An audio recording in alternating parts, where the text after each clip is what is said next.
ఇటువంటి సాంప్రదాయాలు దృష్టిలో పెట్టుకొని ఆర్థడాక్స్ సాంప్రదాయాలు నేను చెప్పడం లేదు. మోడర్న్లో కూడా కొత్త కొత్త డిజైన్లు వచ్చాయి, కొత్త కొత్త మోడల్స్ వచ్చాయి, వేసుకుని తప్పేం లేదు. మేము కూడా జీన్ ప్యాంట్లు వేస్తుంటాం, మేము కూడా టీ షర్ట్లు వేస్తుంటాం.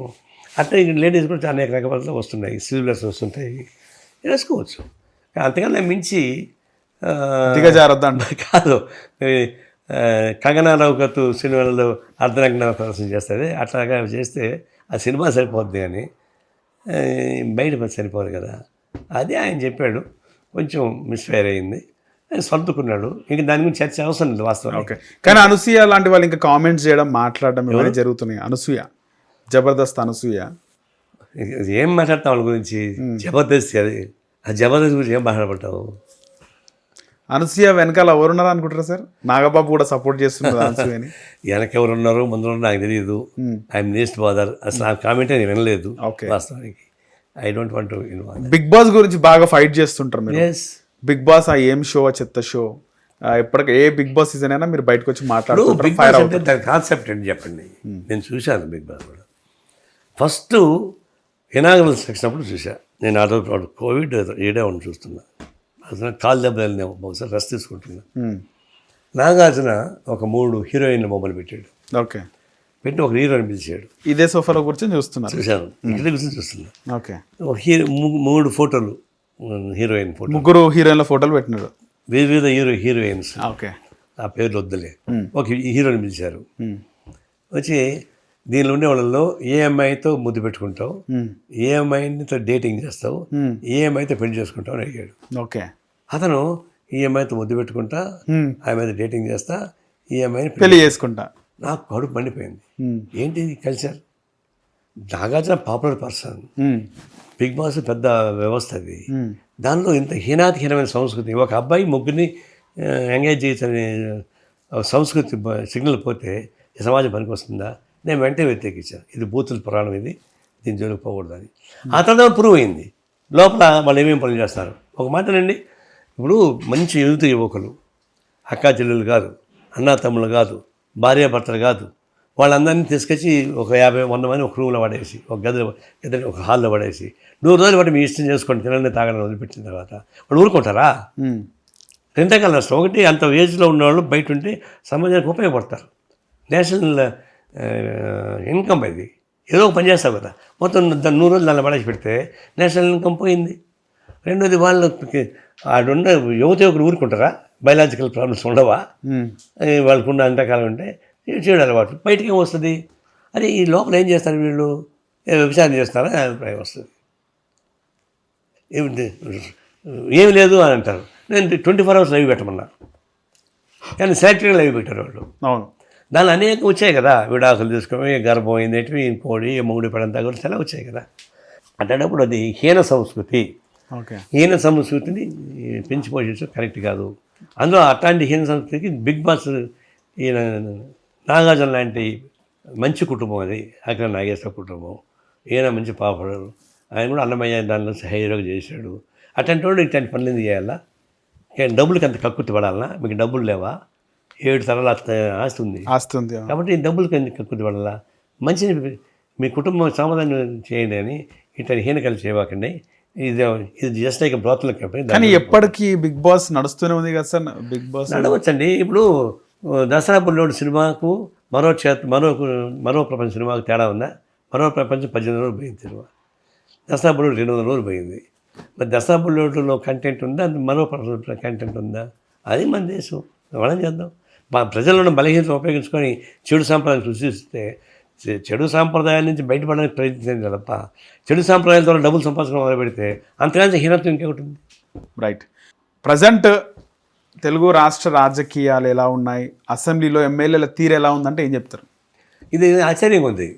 ఇప్పుడు ఎన్నిక ప్రజల చేత ఓటేసి ఎన్నిక అవుతున్నారు. అసలు గవర్నమెంట్ రావచ్చు, రాకపోవచ్చు. ఎన్నికైన తర్వాత చట్టసభలకు పోవాలా, చట్టసభలకు పోకుండా ఎగ్గొడుతున్నారు. జీతాలు తీసుకుంటారు, అన్ని పనులు చేస్తారు, చట్టసభలు మేము పోవని అన్ని కూర్చుంటున్నారు. నేను 2 రాష్ట్రాలు చెప్తున్నా. అది కరెక్ట్ కాదు. ఎన్నికైన తర్వాత నువ్వు అసెంబ్లీకి పోవాల్సిందే, పార్లమెంట్కి పోవాల్సిందే, చర్చల్లో పాల్గొవాల్సిందే. అంతేగాని నువ్వు బైకాట్ చేస్తాను అంటే నువ్వు రిజైన్ చేయి. నువ్వేమో జీతం తీసుకుంటావు, హోదా పంపిస్తావు, నేను మాత్రం శ్రీమంత్ దానికి లోపల అంటే నేను ఒట్టు కడతాను, నేను కాంప్రమైజ్ చేయను అంటే అంటే కుదురుతుంది. అది కరెక్ట్ కాదు. ఆ విషయంలో ఇక్కడ టీఆర్ఎస్ అదే పని తప్పు చేస్తూ ఉంది.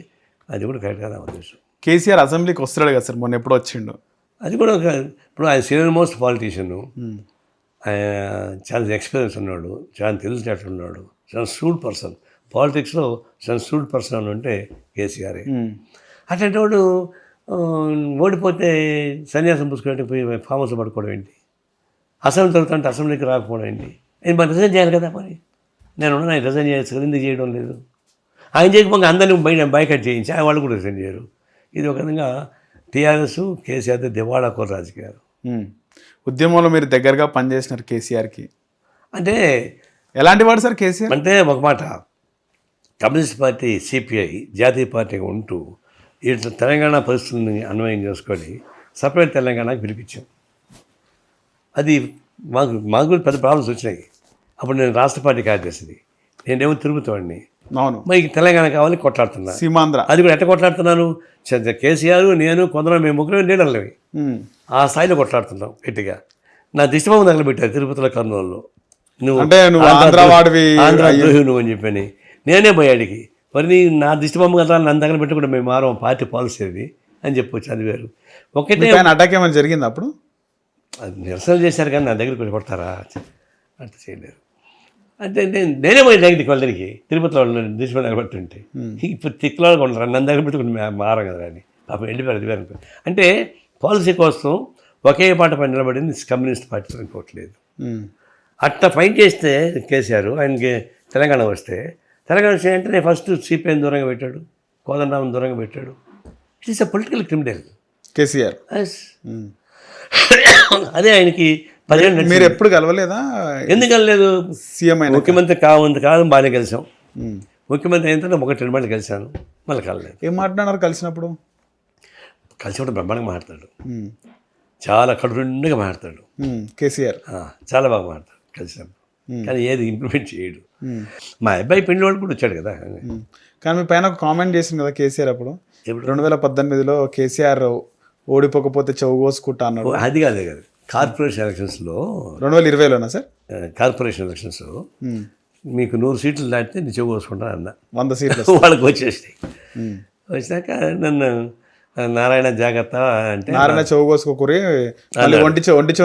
నాకే అభ్యంతరం, ఇప్పుడు చెవు కోసుకుంటాను, ఒక చెవు పత్తి ఒక చెవు ఉంటుంది. నువ్వు మెండరుకుంటున్నావు కదా, నువ్వు మెండరుకో నేను చెవు కోసుకుంటాను. దళిత ముఖ్యమంత్రి చేయకపోతే మెడ నరుక్కుంటా అన్నాడు. ఇప్పుడు ఎన్నో మాట చెప్పాడు, నేను మెడ నరుక్కుంటా అని. నువ్వు మెండరుకో, నేను చెవు కోసుకుంటా, ఒక చెవు పైన ఒక చెవు ఉంటుంది, నాకేం ప్రాబ్లం లేదు. అట్లా వచ్చింది. అది జ్యువెలరీ మార్క్ అంతే. సో ప్రజెంట్ రేవంత్ రెడ్డి ముఖ్యమంత్రిగా ఎట్లుంది సార్ పాలన? దూకుడు ముఖ్యమంత్రి, తట్టాలు పడుతున్నాడు, చేయాలి ట్రై చేస్తున్నాడు. 10 ఏళ్ళగా నాకు రిజైన్ బయట పడాలంటే కొంచెం టైం పడుతుంది. ముఖ్యమంత్రిగా ఆయన పరిపాలన ఎట్లుంది? 6 గ్యారెంటీలు పథకాలు ఎట్లున్నాయి అంటారు? అంటే ఇప్పుడు 10 ఏళ్ళగా వాళ్ళు కొన్ని చేయలేకపోయారు, కొన్ని శానిటైజ్ చేశారు. దానంతా రిపేర్ చేయడం అంత ఈజీ కాదు. ఇదే మాయల పక్షి మంత్రమా, హోమ్ రీమ్ క్లీన్ బట్టి వచ్చేదానికి టైం పడుతుంది. ఉన్నంతలో కొంత నడుస్తున్నాయి, బండి నడుస్తుంది, చేయగలరు. తర్వాత ఇంకోటి టీఆర్ఎస్ ఉన్న బలహీనత కూడా, అది టీఆర్ఎస్ కొంప ఊరిపోతాను కదా, వాళ్ళ కొంపలో కొల్లూరు అయిపోయింది. ఇక వాళ్ళు ఆయనే హోమస్ పడుకున్నాడు, వాళ్ళ కూతురు ఇంకో కొంపట పెట్టింది, వాళ్ళ ఇంటర్నల్ కుటుంబంలో పొలిటికల్ న్యూసెన్స్ అయింది. ప్రాంతీయ పార్టీలు అంతా ఒక పొలిటికల్ సిస్టమ్ ఉండదు కదా, ఫ్యామిలీ సిస్టమ్ ఉంటుంది. చంద్రబాబు అయినా ఫ్యామిలీ సిస్టమే, కేసీఆర్ ఫ్యామిలీ సిస్టమే, దానిలో కైస్ అవుతుంది. అందువల్ల రేవంత్ రెడ్డికి పెద్ద ఇబ్బంది ఉంటుంది అనుకోను. ఈమె కవిత వల్ల టీఆర్ఎస్కి బాగా నష్టం ఉంటుంది. కవిత పార్టీ పెడితే ఏ విధంగా ఉంటుంది సార్ పరిస్థితి?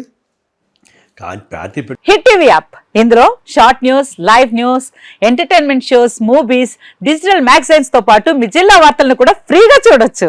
ఇంకెందుకు ఆలస్యం, వెంటనే హిట్ టీవీ యాప్ ని డౌన్లోడ్ చేసుకుని ఫ్రీగా ఎంటర్టైన్మెంట్ పొందండి. Hit TV app. Hit TV app. Please download hit TV app. Hit TV app ని ఫ్రీగా డౌన్లోడ్ చేసుకుని ఎంజాయ్ చేయండి. మీకు నచ్చిన ఎంటర్టైన్మెంట్ కోసం హిట్ టీవీ యాప్ ని ఫ్రీగా డౌన్లోడ్ చేసుకుని ఎంజాయ్ చేయండి. హిట్ టీవీ యాప్ ని డౌన్లోడ్ చేసుకుని ఆస్వాదించండి, ఆశీర్వదించండి. ఇంతమంది సెలబ్రిటీలు హిట్ టీవీ యాప్ ని డౌన్లోడ్ చేసుకోండి అని చెప్తున్నారంటే ఎంత మంచి యాప్. ఆలోచించండి. అమెరికా అమెరికా అమెరికా అమెరికాలో చదవాలనుకునే వాళ్ళకి విశ్వసనీయమైన పేరు మన శౌర్య కన్సల్టెన్సీ. UK లో 1 year masters. UK లో 1 year masters. 2 years work permit up to 5 years visa. Contact Saurya Consultancy. Contact 89851 89851.